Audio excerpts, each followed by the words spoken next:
Libra, in this incarnation, you are here to teach your fellow beings about harmony and balance. You have an ability to teach the subtleties of developing balance and harmony in people's lives. You have an intuitive sense of what is fair in all areas of life, especially in the area of relationships. And you have come into this existence to teach others how to share. Thus, you will draw to you people who are either selfish, overly independent, or extremely childlike. You can meet with great resistance as you teach these people the give and take of life. The balance in any one-on-one relationship is a very fine line between giving and receiving, and the majority of those with whom you come into contact are excessively attached to one or the other because of your innate need to never settle for less than half or to give more than half. You may find yourself moving from one relationship to the next.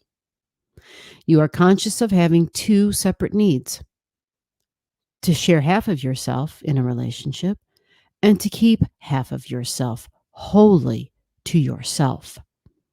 You are not comfortable with the other person giving more than half in a relationship because you fear that you may then be required to give more than half at another time of yourself. Essentially, you are teaching others how to keep their own identity in the context of a relationship. Keeping a sense of balance. As you teach this lesson, you must keep your sense of fairness in balance. For if you become unbalanced, you can end up teaching the lesson through your own misuse of sharing energies. Those who are in balance and teaching a positive mode make excellent lawyers, counselors, and advisors of all kinds. For with your ability to sit on the fence, you can truly see both sides, and you can aid both parties in finding an amiable solution. At times, you can appear very stubborn and selfish in relationships because once you have reached that halfway mark in the giving or the receiving, a herd of elephants could not push you further.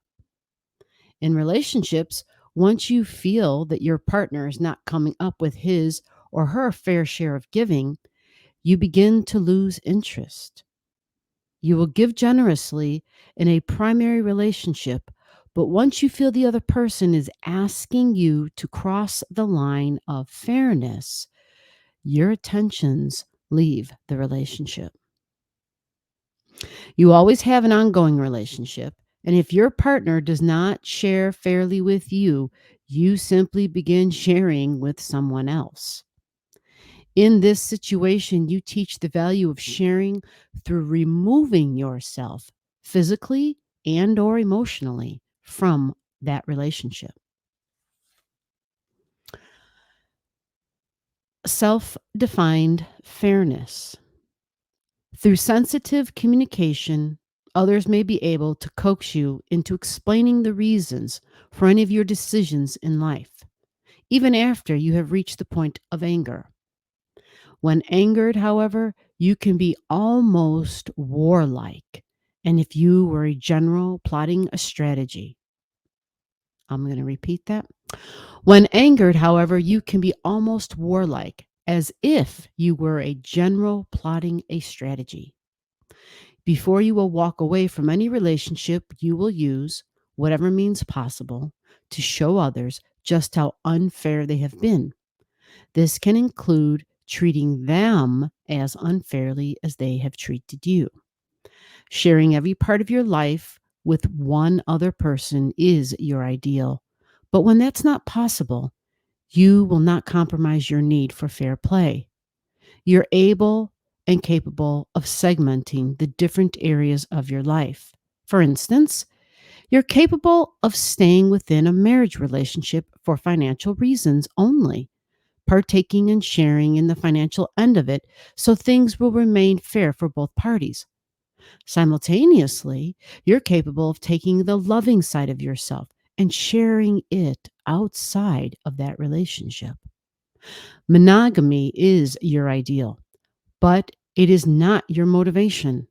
Fair play, sharing, balance, and harmony are your priorities as well as what you are teaching others by the way that you live your life. This also holds true in business relationships.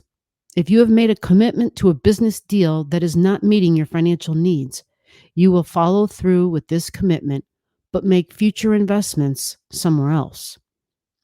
You have the ability to teach fairness in any manner in which those who need this lesson can accept it.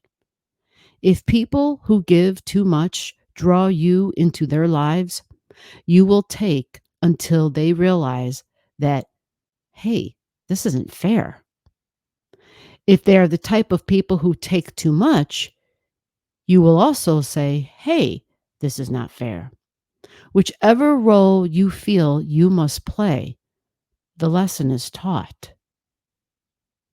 If you choose to ignore your innate ability to interrelate with others from a standpoint of balance and fair play and harmony, your behavior patterns can become extremely selfish, insensitive, and possibly self-destructive.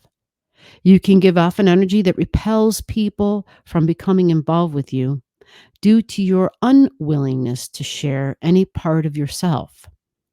If you choose not to deal with the energy of fairness using personal integrity, you can be very arrogant and self-righteous even, thereby teaching the necessity of fairness through your own self-centered behavior.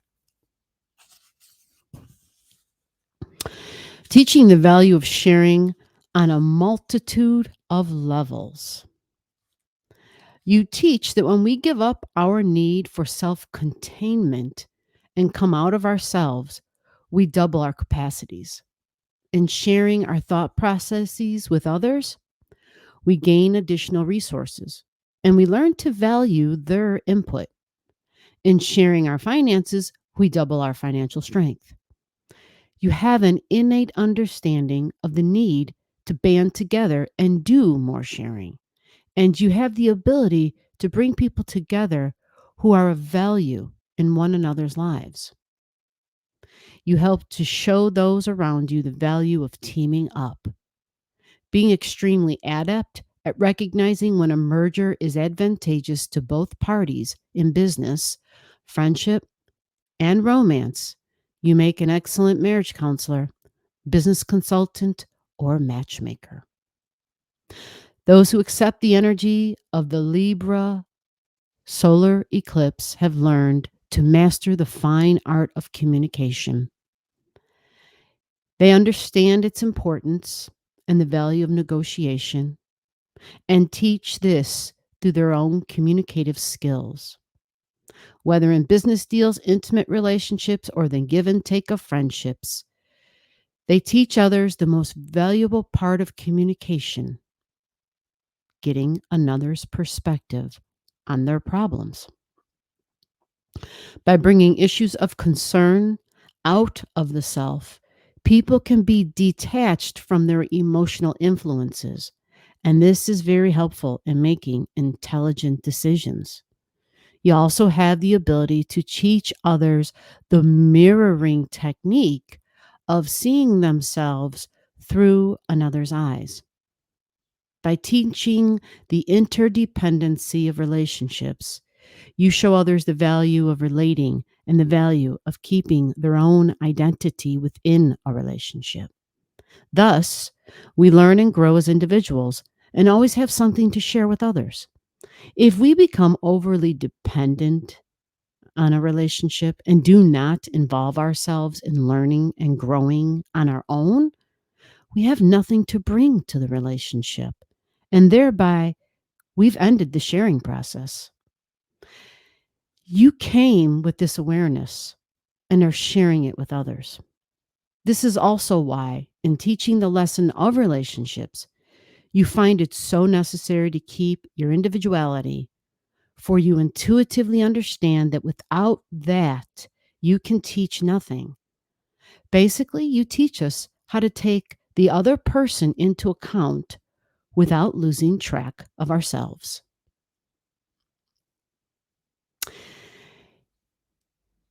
If your lunar eclipse, prenatal lunar eclipse is in Libra, this is what your soul is learning to emotionally embrace. You are learning how to be fair in all areas of life, to share your mind, and to recognize the value of bringing your thought processes out of the self to communicate with others. This allows you to see how the opinions and insights of others can help you make intelligent decisions. In relationships, you're learning proper balance between giving and taking, not to take from another more than you are willing to give, or give more than you are willing to take. Through this process comes the realization that taking from another human being when you're not willing to give is a theft of emotions. And this is very unfair to do to another. If you choose to live your life taking the affections of others when you are not willing to return it, you end up filling your life with bodies but no feelings. On the other hand, if you are constantly giving to people who are not willing to take people who are fearful of accepting love, it will be easy for you to fall into past patterns of holding on just to have a body there. You may be fearful that if you give up someone you care about, that place in your life may remain unfilled. But if you continue giving, you can totally drain your vitality and capacity to love. So whether you find selfishness in others and learn about fairness in that way, or are selfish yourself until others demand fairness from you, the lesson of fairness in relationships will be learned. Some of you are learning about balance and harmony in areas of business, how to merge forces in order to work with others. Sometimes you may feel that everything in the business world must be accomplished by yourself, and that if you join forces with another, you'll lose the recognition and become lost in the crowd. Once you have learned to share and work with others, you will realize that there is even more success for you in joining forces. Those of you who come to this lesson from the opposite perspective will tend to give all the credit to your partner in business or your mate at home. You need to learn the value of taking your share of the credit, whether in a business project or in a relationship. You tend to give all your time and energy and not save any to do what you need to do with your life. If you refuse to learn the lessons of fairness, life may take away whatever is unfair in your life. And life has no regard for whether you are being unfair or another person or situation is being unfair to you. The universe does not care what you have or do not have, only that you learn to share. Some past life influences. You possibly came in with great difficulty in learning how to share because you are coming from lifetimes of being extremely independent. The majority of you want to share, but you're so accustomed to doing things by yourself that it's a challenge to learn how to depend on another. It feels awkward for you to slow down enough to allow someone to assist you, but accepting help from another validates that person's reason for being involved in your life.